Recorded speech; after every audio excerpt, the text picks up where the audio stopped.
Sekarang pertanyaannya siapa yang disebut dengan kafir? Nah, kebanyakan kita tuh selalu punya apa ya subjektif gitu. Kalau Islam itu pasti nggak kafir. Kalau Islam itu pasti nggak musyrik. Tunggu dulu. Apa yang disebut dengan kafir? Kafir itu adalah menutupi rahmat Tuhan. Jadi kayak cover. Ya kata dalam bahasa Inggris cover ya menutupi. Nah, kita kalau korupsi, koruptor itu pasti dia menutupi diri dari kebenaran kan. Karena itu koruptor, koruptor itu kafir meskipun pelakunya itu mengaku beragama Islam. Inilah yang saya selalu katakan. Jadi jangan kamu mengatakan begitu kamu beragama Islam lalu kamu terbebas dari apa namanya dari sebutan kafir. Tunggu dulu kamu melakukan apa selama ini. Ini jadi nggak mesti gitu kalau di kita kan ada pemahaman selama kita Islam maka kita bebas dari kafir. Loh, kok bisa? Nggak ada jaminan kalau kamu beragama Islam lalu kamu bebas dari kafir, belum tentu. Karena kafir itu definisinya sangat luas. Bahkan ada seorang doktor ya di UIN Jakarta itu yang menulis disertasi tentang kafir. Jadi dia meneliti tentang makna-makna kafir. Ternyata dia menemukan ada 48 makna kafir di dalam Al-Quran. Itu menarik kan? Sampai-sampai dia itu disebut dokter kafir ya.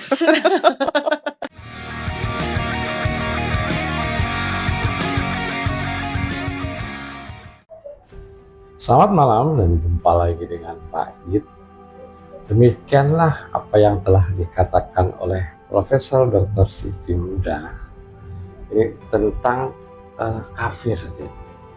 Jadi pada umumnya manusia atau umat muslim yaitu berpikiran kalau kafir itu adalah orang non muslim. Ini pada pandangan umum lah seperti itu.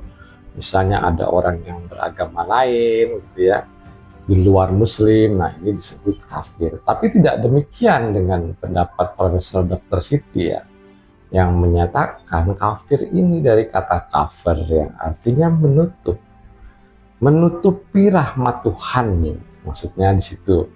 Contohnya yang diberi contoh adalah orang korupsi. Nah ini kan menutupi kebohongan. Jadi sifatnya itu tertutup terhadap sesuatu yang sifatnya itu kebenaran. Nah, seperti itu. Bukan cuman seperti koruptor, tapi katakanlah orang buang sampah. Nah, ini kafir terhadap kebersihan. Karena dia tahu gitu, sebetulnya mungkin tahu gitu ya. Buang sampah sembarangan ini akan membuat sesuatu yang menjadi kotor. Dan kelihatan itu kotor, tapi dia menutupi kebersihan tadi atau konsep kebersihan hingga membiarkan kotor ini terjadi. Dan ini salah satu atau yang menurut Dr. Siti tadi ada 48 karakter tentang kafir. Nah ini salah satunya adalah perilaku muslim. Perilaku muslim yang kita ketahui pada saat ini itu tertinggal dengan teknologi ya, tertinggal dengan sains. Nah, orang muslim kenapa tertinggal dengan sains? Karena mereka kafir terhadap ilmu pengetahuan. Jadinya orang yang non muslim sudah lari jauh berapa ke depan gitu ya, sudah lari ke depan lah lebih duluan. Nah, yang muslim ini sibuk ngurusin dalil, bentar-bentar hukumnya habis sholat itu salaman gimana ditanya gitu. Terus nanti kalau laki-laki di surga dapat bidadari, perempuan dapat enggak, yang dipermasalahin hal-hal yang sepele dan remeh-temeh gitu. Jadi hal-hal yang sifatnya ilmu pengetahuan ini telah ditinggalkan. Yang kita ketahui pada abad 10, abad 9 ya, dalam pimpinannya Harun al-Rashid di Baghdad itu ya, itu muslim itu bagus dalam ilmu pengetahuan, tapi setelah dikalahkan oleh Mongolia ya sampai saat ini nggak ada lagi ceritanya orang-orang muslim yang mempunyai ilmu pengetahuan yang bagus gitu ya. Kalau kita contohkan dulu adalah Al-Khwarizmi, Ibnu Sina, Ibnu Khaldun, orang-orang seperti ini muslim sudah nggak ada lagi. Karena apa? Karena muslim kafir terhadap ilmu pengetahuan. Contohnya saja seperti ini teman-teman. Masalah perbankan. Masalah perbankan ini kan ilmu ekonomi ya. Yang semua orang itu sekarang itu tidak mau tidak mau berhubungan dengan perbankan. Nah, ini ada sebagian sekte yang menyatakan kalau ini adalah riba. Nah, kalau itu bank atau katakanlah bank itu riba bunganya dan segala produk bank ya, seperti uang gitu ya, kemudian transfer gitu ya, ini juga haram kalau mau dikatakan haram seperti itu.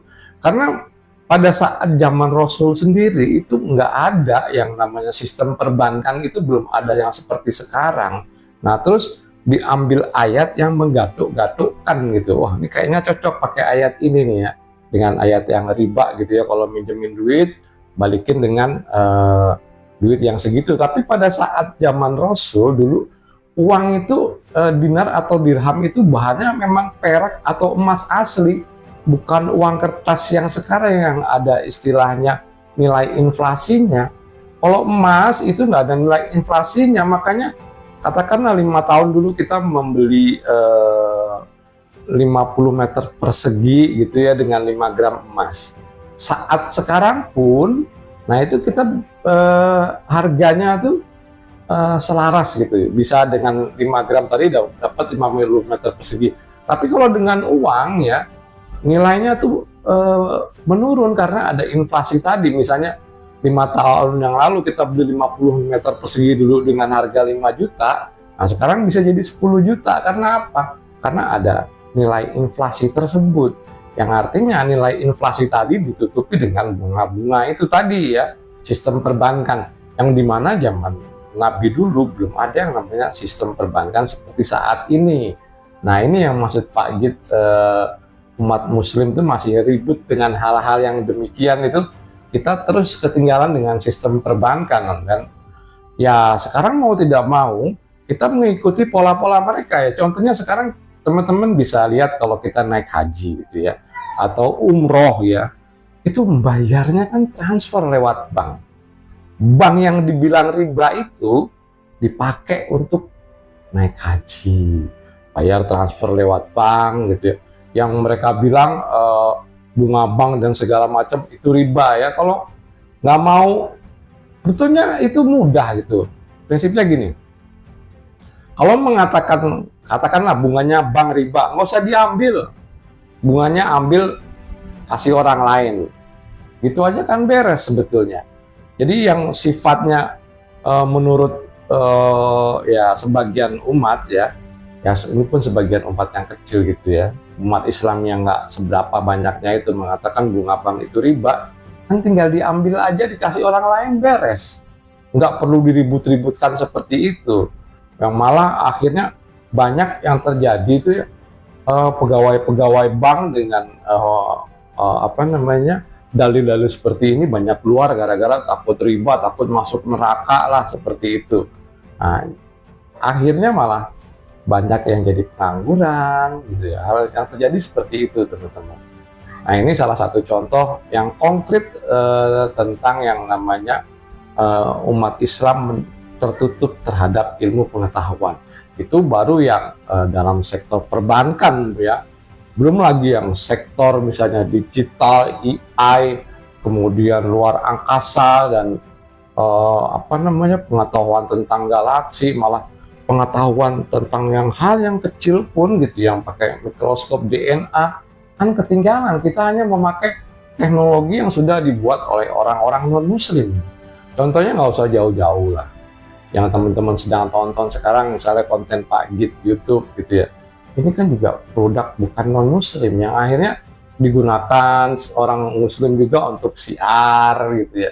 Jadi kita hanya memanfaatkan, tapi kita tidak pernah mempunyai teknologi-teknologi yang seperti ini. Dan akibatnya ya seperti ini, umat muslim itu ketinggalan. Baik, kita ambil kesimpulan aja teman-teman, yang artinya begini. Kalau kita itu apa namanya, beralih ke teknologi, ya mau tidak mau harus belajar dulu dengan yang punya teknologi gitu ya. Alih teknologi lah seperti itu.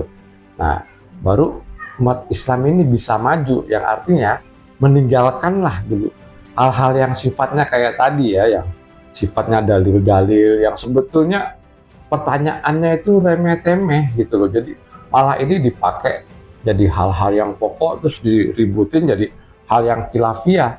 Lebih baik itu menjalankan atau katakanlah kita sudah ketinggalan, kita menyusul lah, kita balik lagi ke ilmu pengetahuan yang artinya kalau kita balik lagi ke ayat-ayat dalam Al-Quran itu kan banyak yang suruh kita untuk berpikir gitu ya.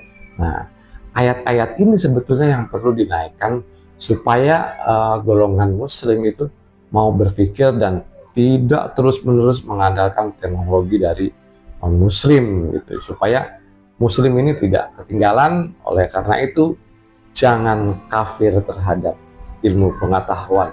Atau artinya umat muslim jangan menutup diri terhadap ilmu pengetahuan. Menurut Pak Git ini cukup sekian dan terima kasih.